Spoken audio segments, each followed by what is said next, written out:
নমস্কার বন্ধুরা, আজকে আমি নীলিমা কুকিং শো থেকে আজকে আমি বানাতে চলেছি। এই যে বাজার থেকে অনেকে হেলেঞ্চা বলে, অনেকে হিঞ্চে শাক বলে, এটা তেতো।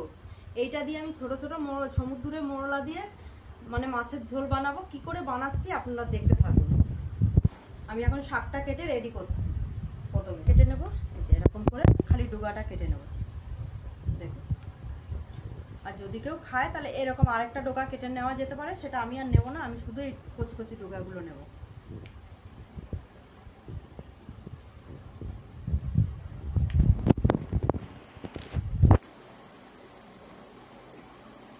বন্ধুরা, আমি এই যে মাছ দিয়ে হিঞ্চে শাক দিয়ে ঝোল করব।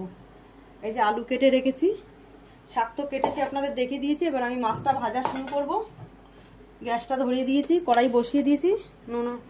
মাছে নুন হলুদ মাখাবো, আর এই যে কড়াইতে তেল দিয়ে দিলাম। এবার মাছটা ভাজতে শুরু করব।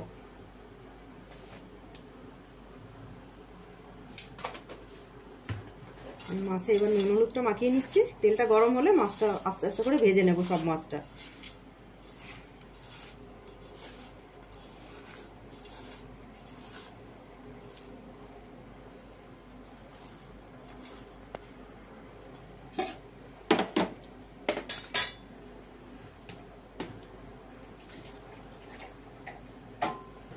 আমার তেল গরম হয়ে গেছে, এবার আমি মাছটা দিয়ে দিচ্ছি অল্প অল্প করে। মাছটা ভাজা হবে এক এক করে, ভেজে আমি পুরো তুলে নিয়ে তারপরে আবার দেখিয়ে দেবো তেলটা ভাজবে। এটা দেখ, এই যে বন্ধুরা আমার মাছ ভাজা হয়ে গেছে। আমি মাছ ভাজাটা তুলে নিয়েছি। এবার তেলটা গরম হলে আমি রাঁধুনি ফোড়ন দিয়ে দেবো। বললে এটা পুরো, এবার দিয়ে দিলাম আমি রাঁধুনি ফোড়ন।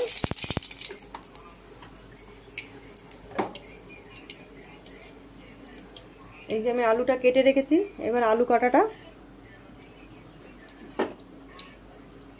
পাতলা পাতলা করে আলু কেটে রেখেছি। এবার আমি দিয়ে দেবো আলুটা তেলের মধ্যে। রাঁধুনিটা হয়ে গেছে।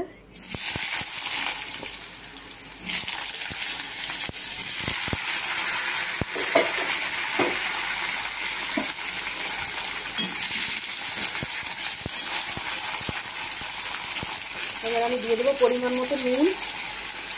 এটা বেশি ঝোল হবে না। এবার পরিমাণ মতো দিয়ে দিলাম হলুদ গুঁড়ো। এবার দিয়ে দিলাম অল্প করে একটু জিরার গুঁড়ো। আমি দিয়ে দিলাম জিরার গুঁড়ো, নুন, হলুদ। এবার আমি কষা হয়ে গেলে দিয়ে দেবো ঝোল।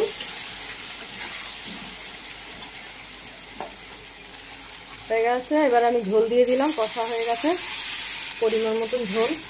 আর অল্প করে একটু দেবো, বেশি ঝোল দেবো না, একদম মাখা মাখা হবে তো। এবার আর অল্প করে দিয়ে দিলাম। এবার ঝোলটা ফুটবে, আমি শাকটা দিয়ে দেবো। আপনারা দেখতে থাকুন, আমার সাথে থাকুন। এবার আমার ঝোল ফুটছে। ঝোলে প্রথম দিয়ে দেবো আমি কাঁচা লঙ্কা। এই যে কাঁচা লঙ্কা চিড়ে রেখেছিলাম, একটু ঝাল ঝাল হবে। কাঁচা লঙ্কা চিরা দিয়ে দিলাম।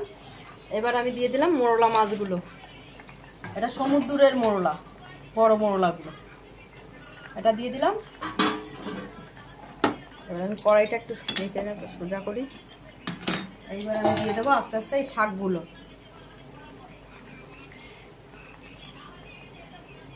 হিঞ্চে শাকগুলো দিয়ে দিলাম।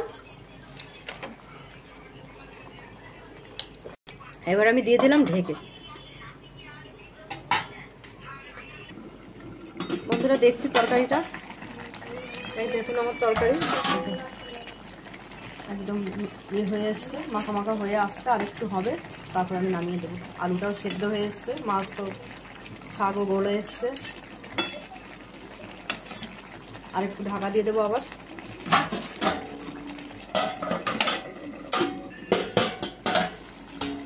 হয়ে গেছে আমার তরকারি একদম কমপ্লিট। এবার আমি নামিয়ে দিচ্ছি।